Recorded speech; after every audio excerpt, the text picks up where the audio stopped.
Late in the afternoon, a dumb neighbor starts a massive fire in his backyard, thinking that it would be alright because he wanted to have a barbecue. Ignoring the obvious emergency of the spreading fire, he decided to start cooking in the giant inferno anyway.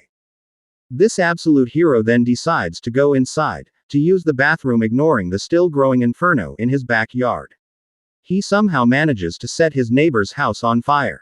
Currently pulling up his pants, he now has a much bigger problem.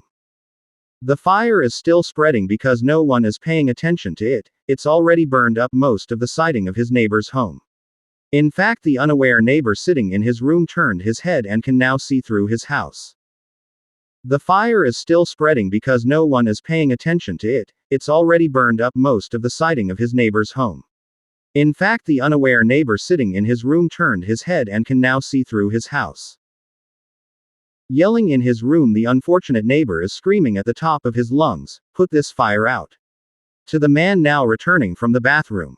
Coming to the realization that the damage has already been done, he gets up to run downstairs. He makes his way outside just in time to see the grill explode.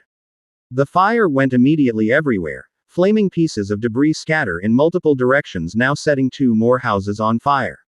Now the petty grill master is doing the right thing and knocking on everyone's door, telling them to get outside and battle this fire. It's hard to believe, but almost every house on the street is now on fire. All of the neighborhood is on fire, but not in the way you would think. This is not a hot streak, this is a life-threatening situation. People's homes are at stake. All because of one man who had a genius idea to grill with cooking oil from his kitchen. After 35 minutes of battling small fires, most of the neighbors go back inside.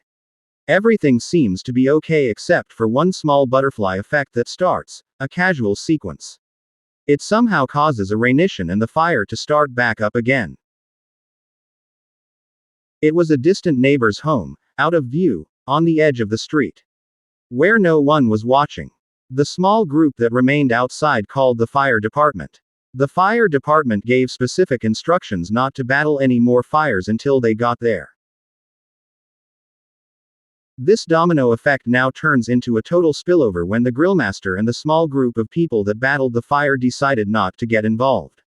They agreed as a group to let the fire department put the house out. Which was the nail in the coffin, so to speak.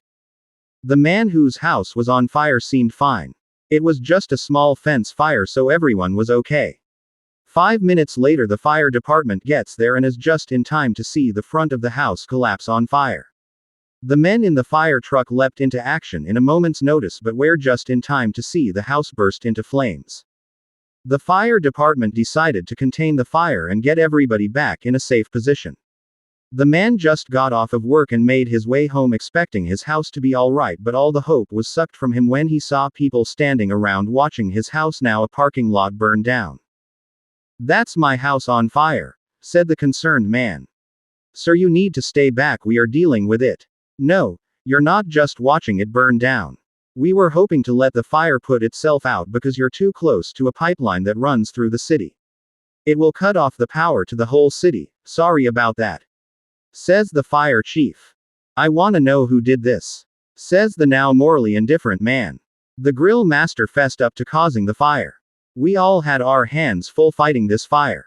Our whole neighborhood almost burned down. Oh, so it's just my house that didn't make it." The fire department said that it was best to wait, and I agreed with them, said a woman standing nearby.